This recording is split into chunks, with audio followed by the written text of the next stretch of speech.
Урматтуу төрага, биз сизди шайлап жатканда сиз депутаттардын үнү болом, атасы болом, коргоп турам деп бияктан убада бергенсиз. Ошондуктан бир добуштан шайлап бергенбиз.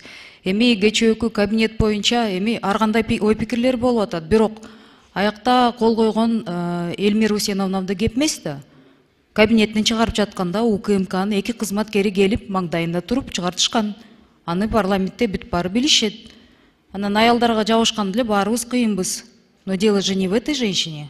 Бул биринчиси. Экинчиси, Кемпироватка каршы берген депутаттардын баарына коркут үркүтүүлөр болуп жатат. Сиз унчукпай отура берсеңиздер, ошол 19 депутат биз кейип баштайбыз. Биз сизди эмнеге шайладык? Бизди коргой албасаңыздар. Кстати, у меня вчера было день рождения. Урматтуу Камчек Кыдыршаевич, сизге чоң рахмат. Мен туулган күнүмө берген белеңизди мен эч качан унутпайм. Менин бир тууганыма иш козгойм деп коркуткан УКМК кызматкерлерин мен да унутпайм. Бирок мен 5 октябрда 2020 жылы 2 жылдан кийин парламентке келсем, ушинтип мени УКМК коркутат деп ойлогон эмесмин. Дигече депутаттар менен сүйлөшсөм, баардыгын тааныш туугандар эмес, жакындарын баарын жумуштан алыптыр. Менин эми жакын туугандар мамлекеттик кызматта жок экен, алыскыларын да жумуштан алып атышыптыр. Эми бул мындай уят нерсе. УКМК ушуга чейин барсаңар, анан оокат бизнесиңер тартып алам десеңер, бул Бакиевдин заманында да мындай болгон эмес. Менин атамды 2005 жылы Бакиевдер атып кеткенде, ошондо бир ушундай ызычы болгон. Жайында 2 ай коркут үркүтүп текшерип чыктыңар. Анда Акылбек Усенбековичтин кабинетине чейин барган, президентке чейин жеткем. Ошондо деген кандай сөз болду эле билесизби, урматтуу төрага? Сурабалдиева деген чүйдүн элин көтөрүп деген митинг даярдап атыптыр деп. Аудиозапись бар деп. Ошол аудиозаписти бергиле десем, Акылбек Усенбековичтин кабинетине барсам, мага кол саат белек кылып, грамота берип, ошентип мындай кутулуп кетирген. Бул сентябрдын аягында бүткөн иш. Мына 2 ай өтө элек, эми УКМК кызматкерлери менин туугандарым бизнестерине келишип, коркутуп атыштыр. Ал кызды тыйынсыз калтырам деп, талаада каласың деп. Мен Кемпироватка добушту бергенде силер эмне, даже видимость демократии не будете создавать? Я понимаю, здесь все боятся, но не до такой же степени. Мы вас для чего избрали спикером? Баардыңар табакташ болуп отуруп алып туруп, анан бизде бир-бирден ушинтип атып эле салбайсыңарбы? Бул эмне деген? 2020 жылдын 5 октябрдын түнү 6 октябрга ким каякта эмне кылып жүргөнү аны калың катмар. Саламатсыздарбы, урматтуу Нурлан Тургунбекович, урматтуу Акылбек Усенбекович, урматтуу депутаттар, урматтуу бүгүнкү жыйындын катышуучулары. Мен азыр ушул Капыл-Тупулне машинада келатып угуп калдым. Эльвира Сурабалдиева, урматтуу депутатыбыз да, Эльвира Жыгалбековна. Так, ошол биздин ГКМБнын кызматкерлери коркутуп үркүтүп, жанагы налог боюнча маселелерди көтөрүп атат деп. Бул боюнча мен бир пояснение берип коеюн, урматтуу депутаттар. Бул маселе мындай. Эльмира Жыгалбековнанын өзүнүн, бир туугандарынын карамагында Кудайберген деген базар бар. Кудайберген деген базарда 3000ден ашык контейнер бар. Так, ошол контейнерлерден булар, мен эми түшүндүрүп бергенге мажбур болуп атам. Бир нече мындай маселелерди ачканга мажбур болуп атам. Ошол контейнерлерде булар ар бир адамдан контейнерден 2000-3000ден жыйнадык деп отчет беришет. А бирок жыйнаганы, эң аз жыйнаганы 7000ден 15000ге чейин жыйнашат. Ошол жерде налогтордун баарын эсептеп чыкканда, муну ГКМ эсептеп чыкпайт. Муну биз тапшырма бербейбиз. Муну биздин налоговый инспекция эсептеп чыкканда, бүгүнкү күндө Кудайберген базары мамлекетке 70 миллион сомдун тегерегинде налог төлөбөй коет. Так. Бул боюнча акты түзүлгөн. Жана муну булар төлөөгө милдеттүү. Бул элдин мамлекеттин акчасы. Анан депутатмын деп туруп эле Бул жерден чыгып трибунан бар деп туура эмес маалыматтарды таратканды токтотуш керек. Биз эч кимге эч кандай мыйзамсыз мамиле кылбайбыз. Кылууга акыбыз дагы жок. Андан сырткары дагы бир эки урматтуу биздин депутаттарыбызга иштер бар. Мында алдын ала айтып коеюн. Эртең дагы айтып чыкпагыла. Так. Кээ бирлерине өтө оор кылмыштарга байланыштуу иштер азыр дайындалып, уже экспертизалар чыгып атат. Жакында Ген прокуратура иш козгой турган болсо, ага дагы айтып чыкпагыла. Өтө оор кылмыштарга шектелүү адамдар бар. Араңыздарда отургандар. Ал шектелүүнү биз териштирип чыгышыбыз керек. Ал боюнча бизге керектүү адамдар өздөрүнүн арыздарын берди.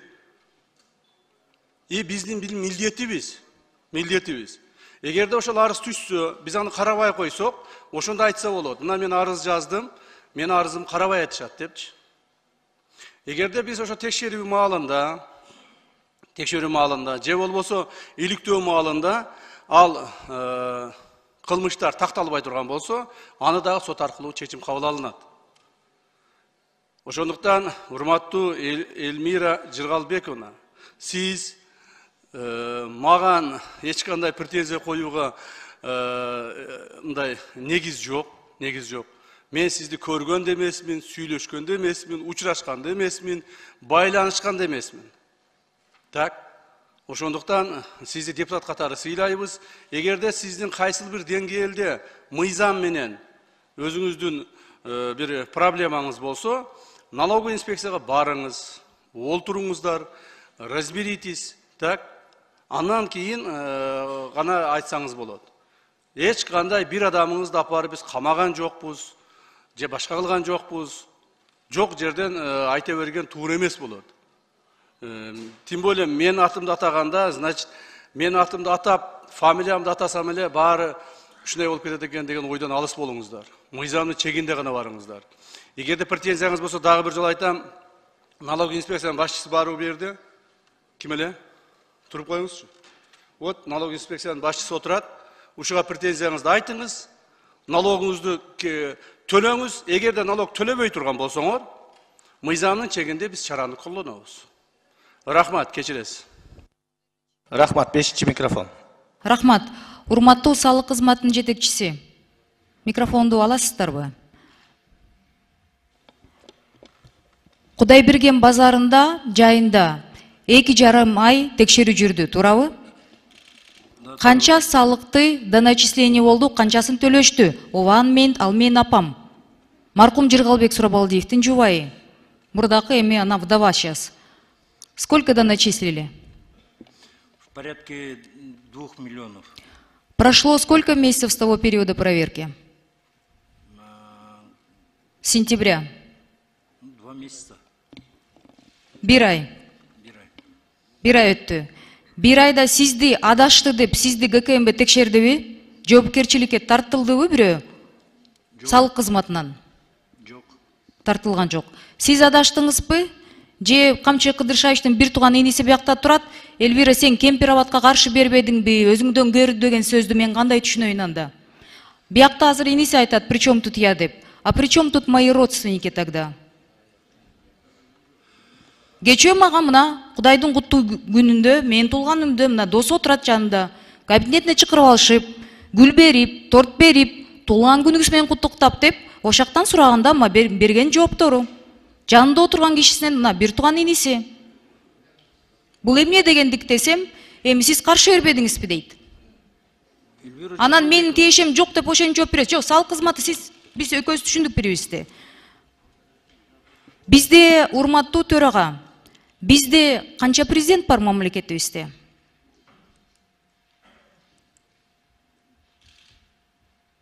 Бир президент, туурабы? А у меня такое ощущение, что у нас 2 президента. Причем второй негласный президент. Каалагандай калчап, каалаганын коркутуп, каалагандай кылып атат да. Алыңар аял кишиге күнүңөр түшүп калгандай болуп, алыңар мага эле жетип калса, Камчы Кыдыршаевич, сиздин да аялыңыз бар, сиздин да кыздарыңыз бар. Мени 17 жыл мурда менин апамды Бакиевтер чырылдатып, күндүз атамды атып кеткенде жалдыратып коюшкан. Ошондо 40 күн келип мени кураткан. 17 жылдан кийин тарых кайталанып жатат. Азыр бияктан деген я тут не при делах, я тут ни при чем деп алдабаңыз. 2 ай мурда салык кызмат эмне келип кетти анда? Азыр 1 айдан кийин өчөшкөндө болуп эмне майдаланып атасыз?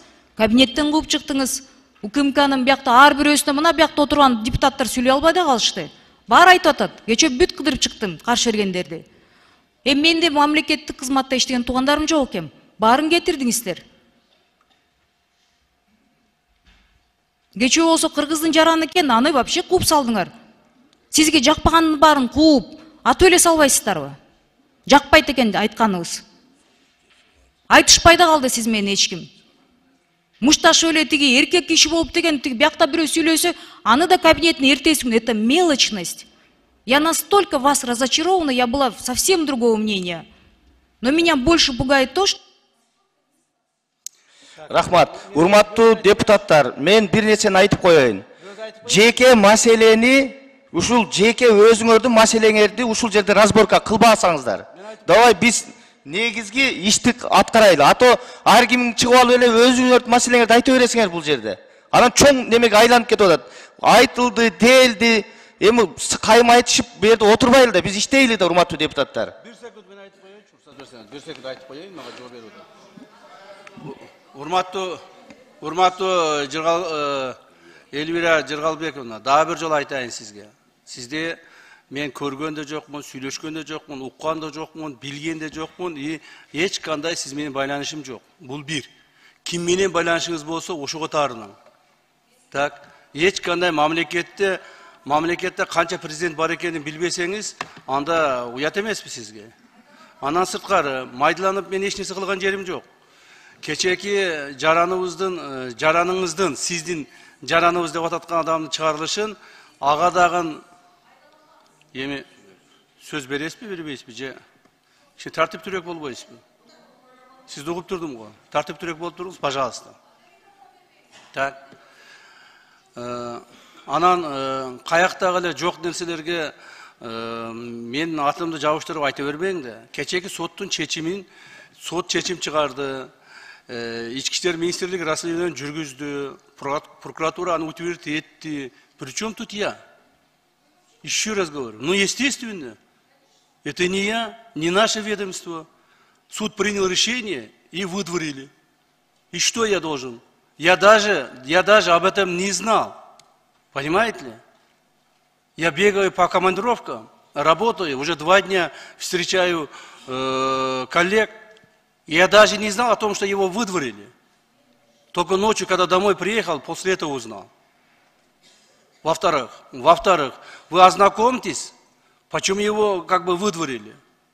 Анан эми жөнөн айта бересиз, уят эмеспи? Сиз акылдуу адамсыз. Ал эми сиздин атаңыз боюнча атамды өлтүрүп койду дейсиз. Атаңызды өлтүрүп койсо, ал убакта мен 2005-жылы депутат элем. Атаңыз как раз атып койгондон кийин 15 мүнөттөн кийин жанынан мен жетип барганмын.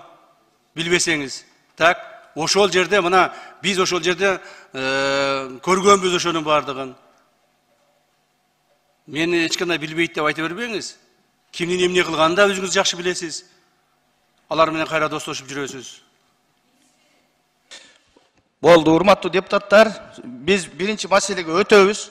Бу жерде кайым айтышып разборкага негиз жок, мен баарына сөз бердим, калыстык кылдым.